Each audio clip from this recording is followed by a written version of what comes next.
Radio Kantipur, radio राष्ट्रको life तपाईसँगै जीवनमा अघि बढ्दै।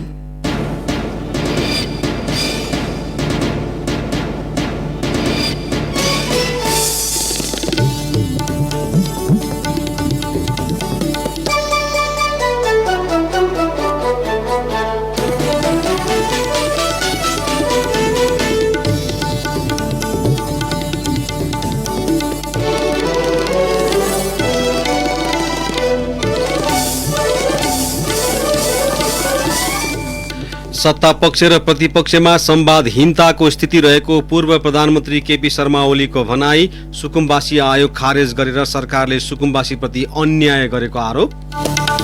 राजनीतिक दलहरूमा आन्तरिक किचलो उत्कर्षमा नेताको क्षमता, निष्ठा र पार्टीको सिद्धान्तमाथि उठ्न थाल्यो प्रश्न।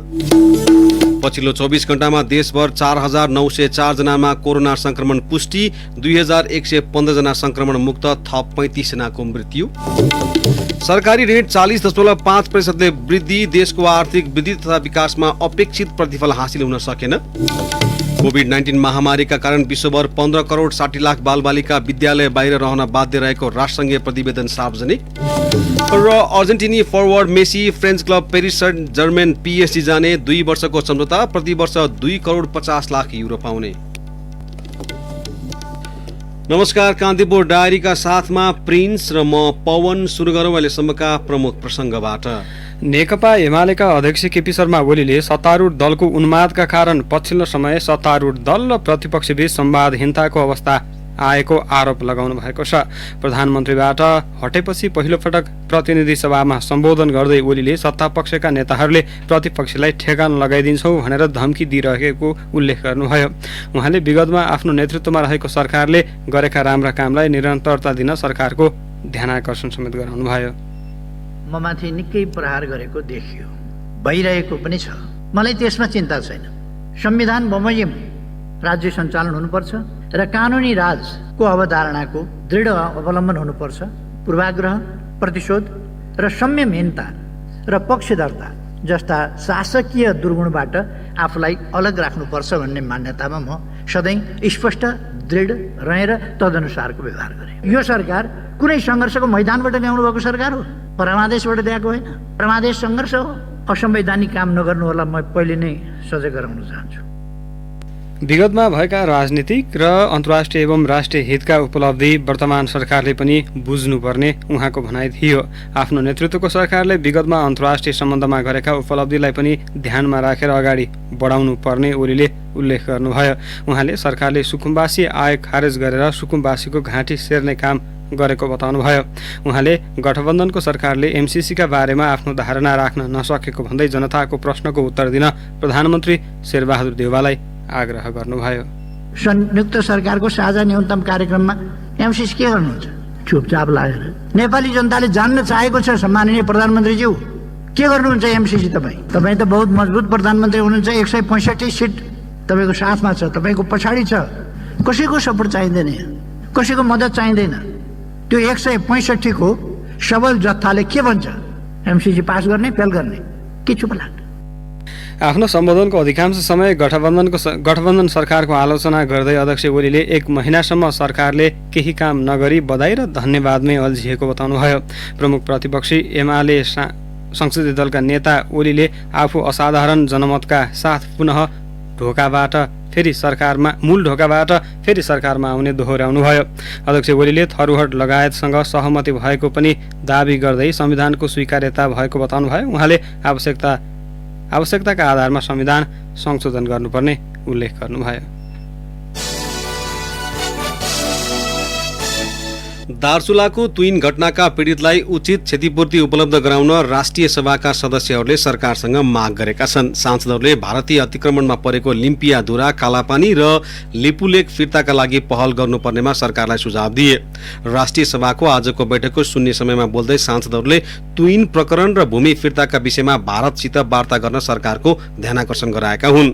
नेकपा एमालेका सांसद दिपा गुरुङले दार्चुलाको तुइन घटनामा भारतीय सीमा सुरक्षा बल SSB दोषी पाइएकाले कारबाहीको पहल गर्न र महाकालीमा बेपत्ता जयसिंह धामीको परिवारलाई उचित क्षतिपूर्तिका लागि पहल गर्न माग गर्नुभयो। सांसद नयनकला ओझाले भारतद्वारा अतिक्रमित लिम्पियाधुरा, कालापानी र लिपु लेकलाई फिर्ता ल्याउन कूटनीतिक रूपमा वार्ता गर्न सरकारसँग माग गर्नुभयो। सांसद नन्दा चपाईले पछिल्लो समय देशभर महिला हत्या, हिंसा र बलात्कारका घटना बढ्दै गएको भन्दै यस्ता घटना अन्त्यका लागि उचित कदम चाल्न सरकारसँग माग गर्नुभयो।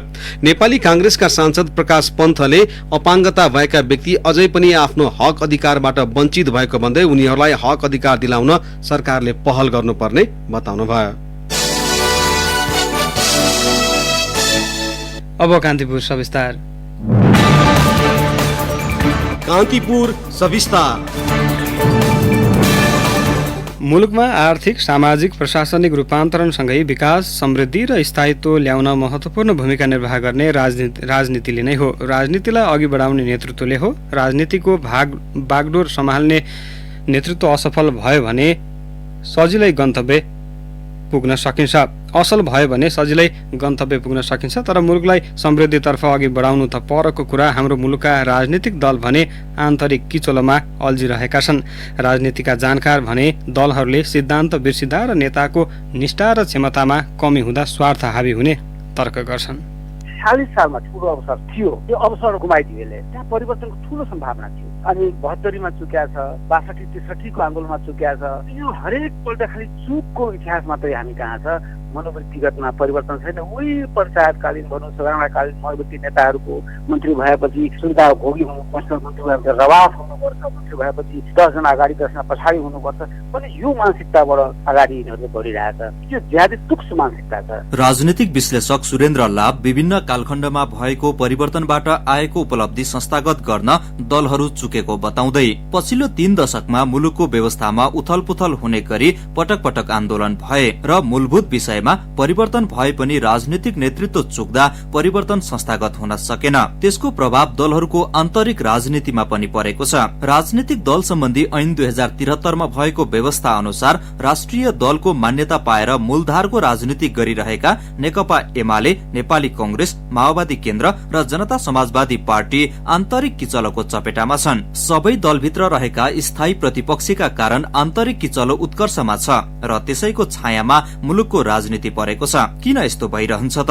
राजनीतिक विश्लेषक सुरेन्द्र लाभको बुझाइ यस्तो छ। उहाँहरूमा अलिकति क्षमताको अभाव पनि देखियो। कसरी समेट्ने होला, नम्बर 1। नम्बर 2, सैद्धान्तिक धरातल भएन कुनै दलको। म यही सिद्धान्तमा बस्छु भन्ने छैन। स्वार्थबाट प्रेरित भए, अल्पकालीन लाभबाट प्रेरित भए, आफ्नो मान्छेलाई कहाँ सेटिङ गर्ने त्यसबाट प्रेरित भए। एउटा सैद्धान्तिक आधार हुन्छ। त्यो सैद्धान्तिक आधारको अभाव पनि देखिन्छ। त्यसले दायाँ बायाँ यताउतिबाट प्रभावित हुने, स्वार्थबाट प्रभावित हुने मूल कज मलाई यो जुन नेताहरूको प्रवृत्ति छ, क्षमताको अभाव छ, यही कुरो लाग्छ। सत्ता सञ्चालनको जिम्मेवारी सम्हालेको नेपाली कांग्रेस पनि आन्तरिक विवादबाट ग्रसित छ। संस्थापन र इतर पक्ष भनेर स्पष्ट खेमा छुट्याएर नै कांग्रेसभित्र राजनीति चलिरहेको छ। आसन्न 14औं महाधिवेशनका लागि दुवै पक्ष बीचको अन्तर संघर्षका कारण क्रियाशील विवाद निरूपण हुन सकेको छैन। लोकतन्त्र ल्याएको दावी गर्ने पार्टीभित्रै आन्तरिक लोकतन्त्र सुदृढ र सबल छैन।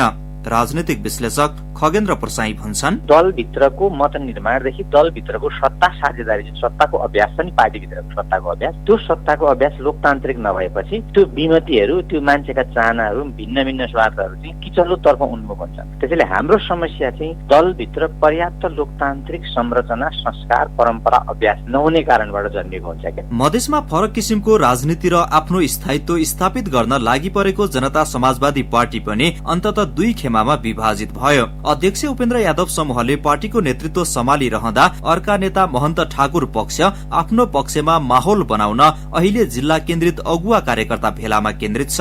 राजनीतिमा जीवन अर्पेका ठाकुर जीवनको उत्तरार्धमा पार्टी विहीन हुने अवस्था आयो। राजनीतिका जानकार तोलानारायण शाह हाम्रो मुलुकमा क्रियाशील पार्टीको संरचना नै गलत भएकाले यस्तो अवस्था आएको सुनाउँछन्। यस्तो किन हुन्छ भन्दाखेरि हामीले जस्तो प्रकारको पार्टीको पार्टीको कल्पना गर्यौं, पार्टी निर्माणमा जस्तो रोड म्याप हामी बनायौं, त्यसमा हामी एकपटक पुनर्विचार गर्नुपर्छ। हामीले पार्टी बनाउँदाखेरि कार्यकर्ता र नेताको बीचमा धेरै ठूलो खाडल राखेर हामी चाहिँ पार्टी निर्माणको प्रक्रिया अगाडि बढायौं। त्यसैले यो संरक्षक र संरक्षित पेट्रन क्लाइन्ट रिलेसनशिप जस्तो विकास हुन गयो पार्टीमा। नेकपा माओवादी केन्द्रले पनि लामो समयदेखि महाधिवेशन गराउन सकेको छैन। पुष्पकमल दाहालले नै लामो समयदेखि अध्यक्ष चलाइरहेका छन्। दलहरू आन्तरिक किचलोमा फस्दा त्यसबाट सिर्जना हुने भनेकै कुशासन हो। राजनीतिक विश्लेषक शाह नेता र कार्यकर्ता व्यवस्थापन गर्न नसक्दा दलहरूको आन्तरिक विवाद सदाबहार बन्ने गरेको तर्क गर्छन्। भ्रष्टाचार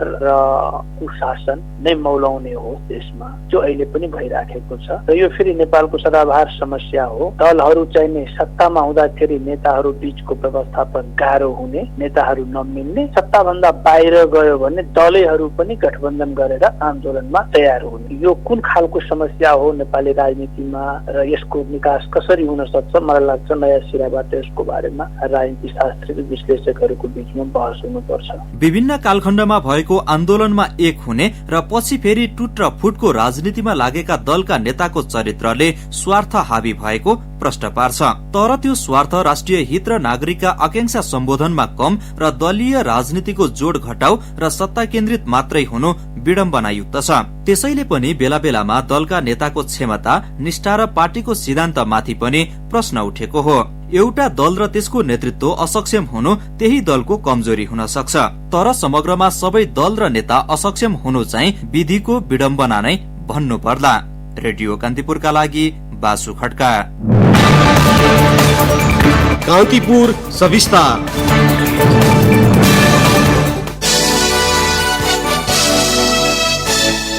पछिल्लो 24 घण्टामा देशभर 4,904 जनामा कोरोना संक्रमण पुष्टि भएको छ। स्वास्थ्य तथा जनसंख्या मन्त्रालयका अनुसार 13,217 जनाको पीसीआर परीक्षण गर्दा 3,194 जनामा र 5,906 जनाको एन्टिजेन परीक्षण गर्दा 1,710 जनामा संक्रमण पुष्टि भएको हो। सोही अवधिमा 2,115 जना संक्रमण मुक्त भई डिस्चार्ज भएका छन्।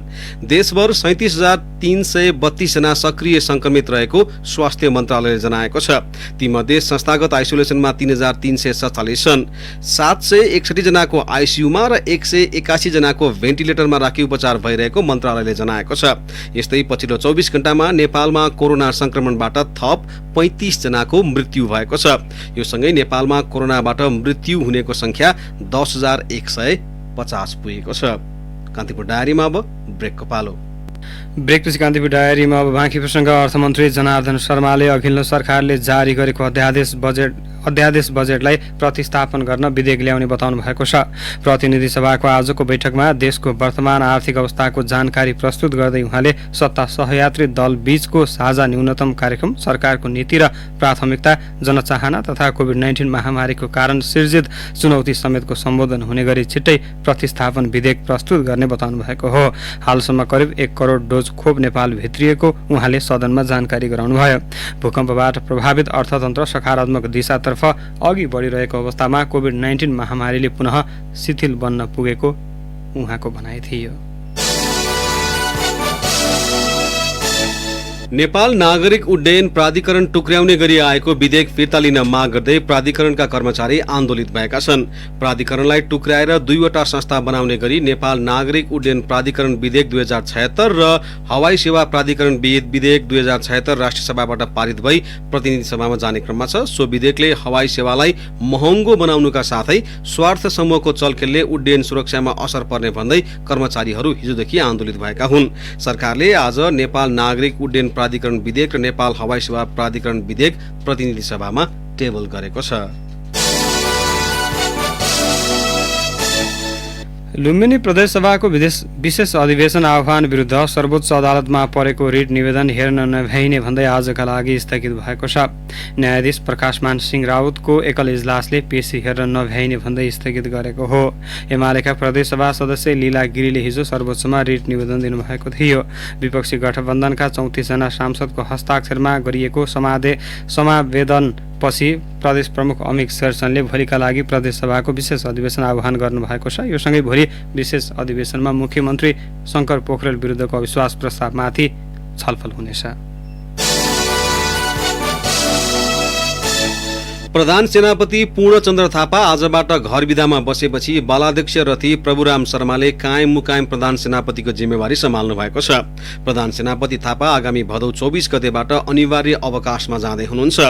प्रधान सेनापतिको 3 वर्षीय कार्यकालको अन्तिम महिना विदा बस्ने सैनिक परम्परा छ। सैनिक मुख्यालय जंगी अड्डामा हिजो आयोजित एक कार्यक्रमका बीच प्रधान सेनापति थापाले बालाध्यक्ष रथी शर्मालाई नेतृत्व हस्तान्तरण गर्नुभएको थियो। सरकारको सिफारिसमा राष्ट्रपति विद्यादेवी भण्डारीले साउन 17 गते कायम मुकायम प्रधान सेनापतिमा शर्मालाई नियुक्त गर्नुभएको थियो।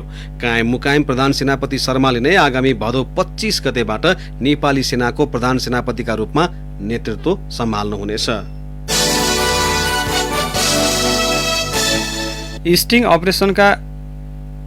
स्टिङ अपरेसनमा घुस रकमसहित पक्राउ परेका नेपाल प्रहरीका तत्कालीन नायब उपरीक्षक डीएसपी रमेश तामाङ विरुद्ध विशेष अदालतले गरेको फैसलालाई सर्वोच्चले सदर गरेको छ।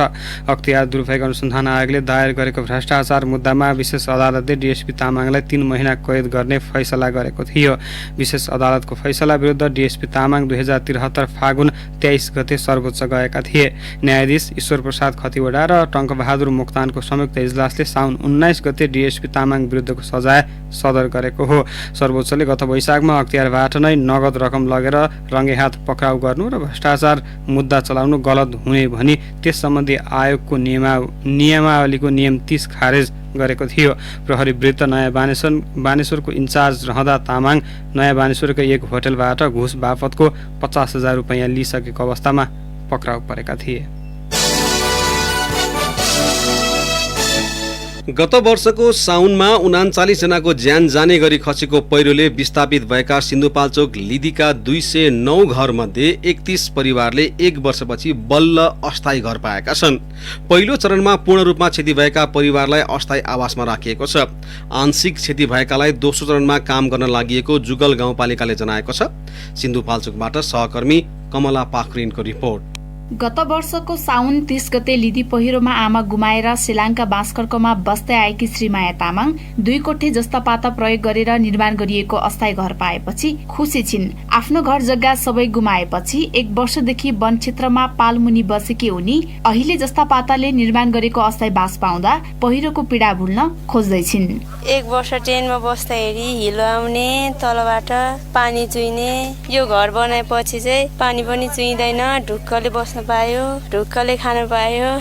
सिन्धु पर्यटन परिषद र टिम सन्दीपको सहयोगमा प्राप्त सामग्रीबाट नेपाली सेनाले अस्थायी आवास निर्माण गरिएको हो। पहिरोले गाउँ नै जोखिम भएपछि त्यहाँका 209 घर विस्थापित भई जुगलकै वडा नम्बर 1 बाँसकर्कमा आई बसोबास गरिरहेका छन्। सिन्धु पर्यटन परिषदका सचिव मिलन लामा एकदमै अप्ठ्यारो अवस्थामा 1 वर्ष अगाडिको जुन विपद डिजास्टरमा परेको जुन निधि स्थानीयवासी जुन अहिले आफू बस्नको लागि अस्तित्वहरा पनि छैन, यसको लागि चाहिँ लोकल गभर्नमेन्ट, प्रदेश सरकार, संघीय सरकार र यहाँको सङ्घ संस्था सबै एकदमै जिम्मेवार रूपमा लाग्नुपर्ने देखिन्छ। र आफ्नो बस्नको लागि, आफू खानको लागि किनकि आफूले पनि गर्नुपर्छ र यसले गर्दा स्थानीय सरकारलाई पनि विभिन्न संस्थाले सहयोग पुग्छ। 78,28,753 रुपैयाँको लागतमा निर्माण गरेको आश्रय स्थलका लागि विभिन्न संस्था तथा दाताबाट 20,26,686 रुपैयाँ सहयोग प्राप्त भएको र गाउँपालिकाले 58,02,049 रुपैयाँ प्रकोप व्यवस्थापन कोषबाट खर्च गरेको बताउँछन् वडा अध्यक्ष प्रताप लामा। यहाँ चाहिँ तपाईँको यो अस्थायी मात्रै हो, तर पीडितहरू अर्को घर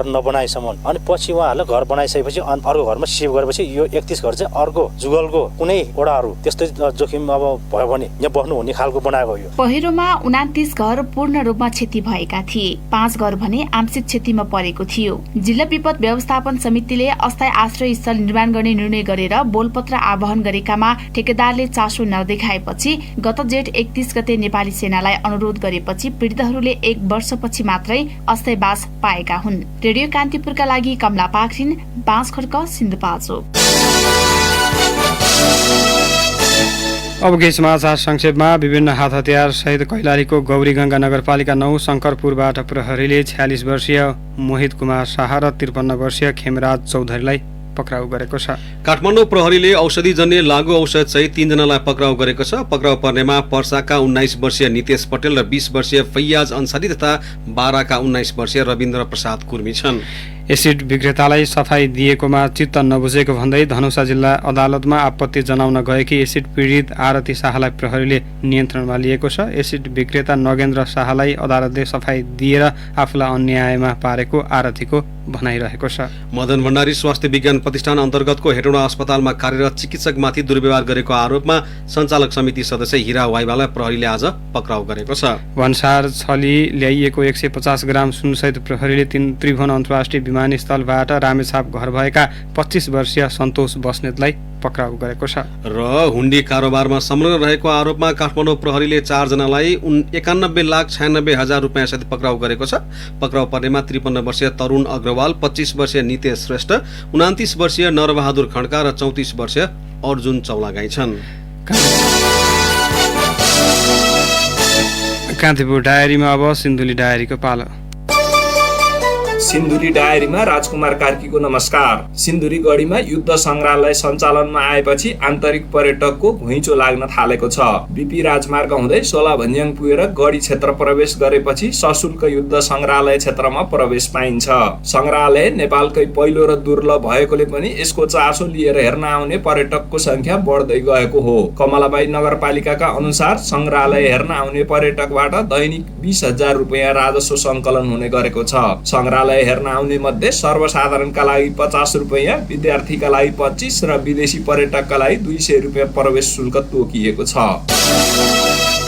सिन्धुलीका अधिकांश सरकारी कार्यालयमा स्तनपान कक्ष नहुँदा महिलालाई समस्या पर्ने गरेको छ। सुरक्षित मातृत्व तथा प्रजनन स्वास्थ्य अधिकार ऐन 2075 ले हरेक सार्वजनिक निकायमा अनिवार्य स्तनपान कक्ष स्थापना गर्नुपर्ने भनेको छ। तर सिन्धुलीका सरकारी कार्यालयमा भने स्तनपान कक्ष नारामा नै सीमित भएको सेवाग्राहीको गुनासो छ। छोरी कुटेर बुहारी तर्साउने यो लोकोक्ति पछिल्लो पुस्तामा आएर फेरिएको छ। तर सासू बुहारीको घर झगडा भने निमिट्यान्न भइ नसकेको फिकल गाउँपालिका उपाध्यक्ष पार्वती सुनुवारको अनुभव छ।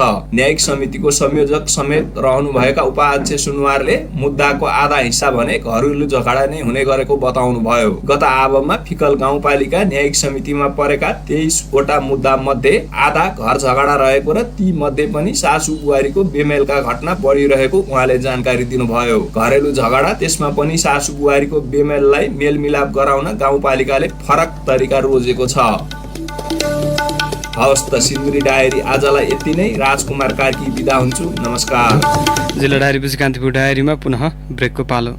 अब आर्थिक प्रसङ्ग। सरकारको ऋण बढेर 17 खर्ब 29 अर्ब रुपियाँ पुगेको छ। यो कुल गार्हस्थ उत्पादनको 40.5% हो। अर्थमन्त्री जनार्दन शर्माले आज संसदमा पेश गरेको देशको वर्तमान आर्थिक अवस्थाको जानकारी पत्रमा आर्थिक वर्ष 2073-74 मा कुल तिर्न बाँकी सार्वजनिक ऋण 6 खर्ब 98 अर्ब अर्थात् कुल गार्हस्थ उत्पादनको 22.7% रहेको उल्लेख छ। आर्थिक वर्ष 2077-78 मा यो ऋण 250% ले वृद्धि भई 17 खर्ब 29 अर्ब अर्थात् कुल गार्हस्थ उत्पादनको 40.5% पुगेको हो। कुल तिर्न बाँकी ऋण मध्ये 8 खर्ब 1 अर्ब रुपियाँ आन्तरिक र 9 खर्ब 28 अर्ब रुपियाँ बाह्य ऋण रहेको छ। आर्थिक वर्ष 2077-78 मा आन्तरिक ऋण 2 खर्ब 24 अर्ब र वैदेशिक ऋण 1 खर्ब 40 अर्ब गरी कुल 3 खर्ब 64 अर्ब अर्थात् कुल संघीय खर्चको 30.8% परिचालन भएको छ। सार्वजनिक ऋण उल्लेख रूपमा वृद्धि भए पनि देशको आर्थिक वृद्धि तथा विकासमा अपेक्षित प्रतिफल हासिल हुन नसकेको श्वेत पत्रमा उल्लेख छ। सार्वजनिक ऋणको भार बढ्दै जाने, उत्पादनशील क्षेत्रमा महत्त्व परिचालन हुन नसक्ने अवस्थाले भविष्यमा विकासका लागि स्रोतको अभाव हुन सक्ने र विकास वित्त परिचालनका लागि उच्च लागत पर्न जाने जोखिम श्वेत पत्रमा औल्याइएको छ। लगानी मैत्री वातावरण सिर्जना हुन नसक्दा तथा प्रक्रियागत झन्झट कायमै रहँदा अपेक्षित रूपमा वैदेशिक लगानी भित्राउन नसकिएको श्वेत पत्रमा स्वीकार गरिएको छ। अब शेयर कारोबारको तेस्रो दिन आज धितोपत्र बजारमा नयाँ कीर्तिमान कायम भएको छ। शेयर कारोबार मापक नेप्से परिसूचक आज 51.86 अङ्कले बढेर 3161.56 बिन्दुमा पुगेको छ। यो हालसम्मकै उच्च बिन्दु हो। यसअघि साउन 20 गते नेप्से परिसूचक सर्वाधिक 12.5 अङ्कले बढेर 3125.14 बिन्दुमा पुगेको थियो। अघिल्लो दिनको तुलनामा 1.67% ले बढेको नेप्सेमा करिब 18 अर्ब रुपियाँ बराबरको कारोबार भएको छ। नेप्सेमा आज कुल 225 कम्पनी 1,63,969 कारोबारबाट 3,35,35,000 किता शेयर किनबेच भए, जस अन्तर्गत 17 अर्ब 84 करोड 61 लाख रुपियाँ बराबरको कारोबार भएको छ। नेप्सेमा आज कारोबारमा आएका 13 मध्ये 10 वटा उपसमूहको सूचक सकारात्मक देखिएको छ। सबैभन्दा बढी विकास बैंकको 8.7 र वित्त उपसमूहको परिसूचक 6.78% बढेको छ। व्यापार, होटल तथा पर्यटन र जलविद्युत उपसमूहको सूचक भने ओह्रालो लागेको छ। नेप्सेमा कारोबारमा आएका मध्ये 18 वटा कम्पनीको शेयर सकारात्मक सर्किट लेभलमा कारोबार भएको छ। अब मुलुक बाहिरका प्रसंग। कोभिड-19 को महामारीका कारण विश्वभर 15 करोड 60 लाख बालबालिका विद्यालय बाहिर रहन बाध्य रहेको संयुक्त राष्ट्रसंघले जनाएको छ। कोभिड-19 को महामारी सुरु भएको 18 महिना भइसक्दा लाखौं बालबालिकाको शिक्षा अवरुद्ध छ। वर्तमान अवस्थामा विभिन्न 19 मुलुकमा प्राथमिक र माध्यमिक विद्यालय बन्द हुँदा 15 करोड 60 लाख विद्यार्थी प्रभावित भएको राष्ट्रसंघीय बालबालिका समिति कोष युनिसेफले जनाएको छ। विद्यालय सबैभन्दा अन्तिममा बन्द भई सुरुमा खुला गरिनुपर्ने क्षेत्र भए पनि त्यसो नहुँदा समस्या भएको युनिसेफको प्रतिवेदनमा उल्लेख छ। विद्यालय बन्द हुँदा विद्यार्थीमा पर्ने क्षति सम्भवतः अपूरणीय हुने पनि युनिसेफले जनाएको छ। अब एउटा खेल प्रसङ्ग। अर्जेन्टाइन फरवार्ड लियोनल मेसी फ्रान्सेली क्लब पेरिस सेन्ट जर्मेन गएका छन्। गत बिहिबार क्याटलान क्लब बार्सिलोनाले मेसी क्लबमा नरहने बताएपछि उनी पीएससीसँगको सम्पर्कमा पुगेका थिए। फ्री एजेन्ट मेसीले 2 वर्षका लागि पीएससीसँग सम्झौता गरेका हुन्। मेसीका पिता तथा एजेन्ट जोर्गे मेसीले पीएससीसँगको सम्झौताका लागि पहल गरेका थिए। पीएससीले मेसीलाई वार्षिक 2 करोड 50 लाख युरोमा अनुबन्ध गरेको हो। उनले थप 1 वर्ष सम्झौता लम्ब्याउने विकल्प पनि छ। अवस्था साथै कान्तिपुर डायरी समाप्त हुन्छ। राति 8 बजे सेक्युरिटी एन्ड क्राइम डायरीका साथ आउने नै छौँ। तबसम्मका लागि प्रिन्स र पवनलाई आज्ञा दिनुहोस्। नमस्कार।